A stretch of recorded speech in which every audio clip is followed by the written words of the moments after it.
పిఠాపురం నియోజకవర్గ pastors welfare association ఆధ్వర్యంలో పట్టణంలో శాంతి ర్యాలీ నిర్వహించారు.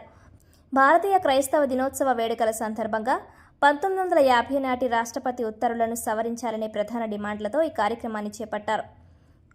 క్రీస్తు శకం 52వ సంవత్సరంలో యేసుప్రభు శిష్యుడైన తోమా ద్వారా భారతదేశానికి సువార్త అందిందని, అప్పటి నుండి క్రైస్తవ సమాజం భారతదేశ నిర్మాణంలో, సామాజిక సంస్కరణల్లో, మానవ విలువల పరిరక్షణలో కీలక పాత్ర పోషిస్తోందని పాస్టర్లు పేర్కొన్నారు.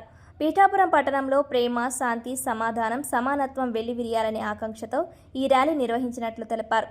1950లో జారీ చేసిన జియో వల్ల దళిత క్రైస్తవులు తీవ్ర వివక్షకు, అసమానతలకు గురవుతున్నారని పాస్టర్లు ఆవేదన వ్యక్తం చేశారు. దళితులు క్రైస్తవ మతాన్ని స్వీకరించినంత మాత్రాన వారి దళిత హోదాను కోల్పోయే పరిస్థితి ఏర్పడిందని, ఇది వారికి అన్యాయమని పేర్కొన్నారు.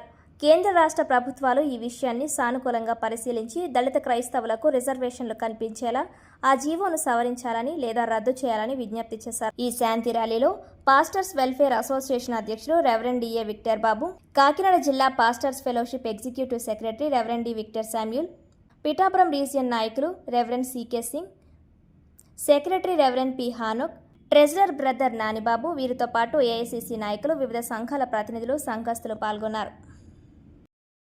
ఎందుకు శాంతి ర్యాలీ నిర్వహించామంటే, ఈరోజు ఇండియన్ క్రిస్టియన్ డే సందర్భంగా ఈ ర్యాలీ కండక్ట్ చేయడం జరిగింది. క్రీస్తు శకం 52వ సంవత్సరంలోనే మరి భారతదేశంలో అపోస్తలుడైన తోమా గారి ద్వారా క్రైస్తవం వచ్చింది. వారు ప్రారంభించినటువంటి ఈ క్రైస్తవ పరిచర్య నేటికి భారతదేశం అంతా కూడా విస్తరించబడింది.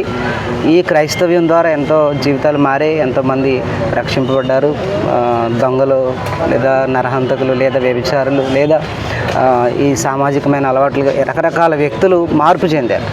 అలా మేము ఈ సమాజంలో ఈ భారతదేశం నిర్మించబడడంలో మేము కూడా చాలా ముఖ్యమైన పాత్ర వహించాం. క్రైస్తవ సంస్థలు కూడా ఎన్నో స్కూల్స్ కానీ, హాస్పిటల్స్ కానీ, లేదా అనాథాశ్రమాలు కానీ, చైల్డ్ కేర్ సెంటర్స్ కానీ, ఇంకా ఎన్ని రకాలుగా సేవ చేయగలం అన్ని రకాలుగా సేవ చేసి భారతదేశ అభివృద్ధిలో మేము కూడా భాగస్వాములుగానే ఉన్నాం.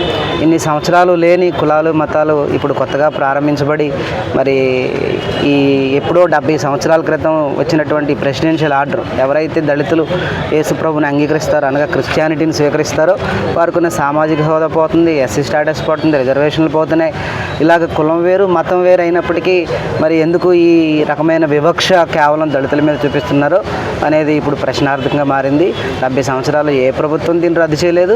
అందుకే మేము ఇప్పుడు అడుగుతున్నాం, దయచేసి ఎవరైతే దళితులు మరి అన్ని రకాలైన హక్కులు పోగొట్టుకుంటున్నారో, అలాగనే రాజ్యాంగం మనకు ప్రసాదించినటువంటి ఈ మత స్వేచ్ఛ హక్కు లాంటివి పోగొట్టుకుంటున్నారో వాటిని మళ్ళీ పునరుద్ధరించాలని మేము కోరుతున్నాం. ముస్లింలకి కేవలం క్రైస్తవులకు మాత్రమే వివక్ష కొనసాగుతూ ఉంది. మిగిలిన వర్గాలు ఎవరైనా, ఉదాహరణకి బౌద్ధులు క్రైస్తవ్యాన్ని స్వీకరిస్తే వాళ్ళ ఎస్సీ హోదా ఉంటుంది, సిక్కులు క్రైస్తవ్యం స్వీకరిస్తే వాళ్ళ ఎస్సీ హోదా ఉంటుంది. కేవలం దళితులకు మాత్రమే, ఈ 59 ఉపకులాలకు మాత్రమే అన్యాయం జరుగుతుంది. కాబట్టి ఈ అన్యాయాన్ని రూపుమాపాలని, మత స్వేచ్ఛ కల్పిస్తున్నటువంటి హక్కును పునరుద్ధరించాలని మేము ర్యాలీ చేయడం జరిగింది. అందులో భాగంగా ఈరోజు ఎంఆర్ఓ గారికి ఇచ్చాం. ఎంఆర్ఓ గారు దాన్ని పరిశీలన చేస్తానన్నారు. ఒక ఎగ్జాంపుల్ చెప్పాలంటే, పిఠాపురం సిఎంసి ద్వారా ఎంతోమందికి మేలు జరిగింది.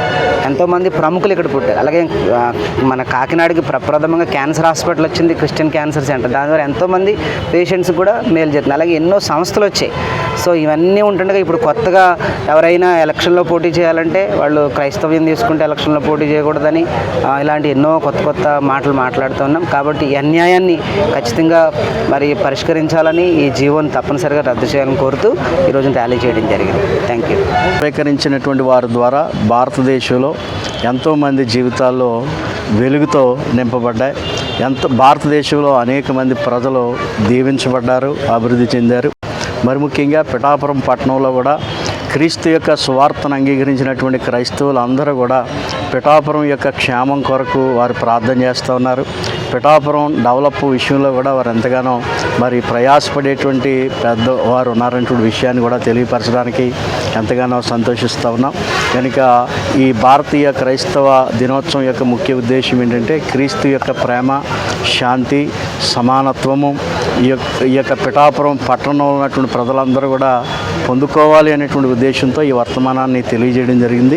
అంత మాత్రమే కాదు, 1950వ సంవత్సరంలో రాష్ట్రపతి ఉత్తర్వులు ఒక జీవో ఒకటి విడుదల చేయడం జరిగింది. అది దళితులుగా ఉన్నటువంటి వారు క్రైస్తవ్యాన్ని స్వీకరించినట్లయితే వారి యొక్క ఎస్సీ హోదా కోల్పోయేటువంటి పరిస్థితి.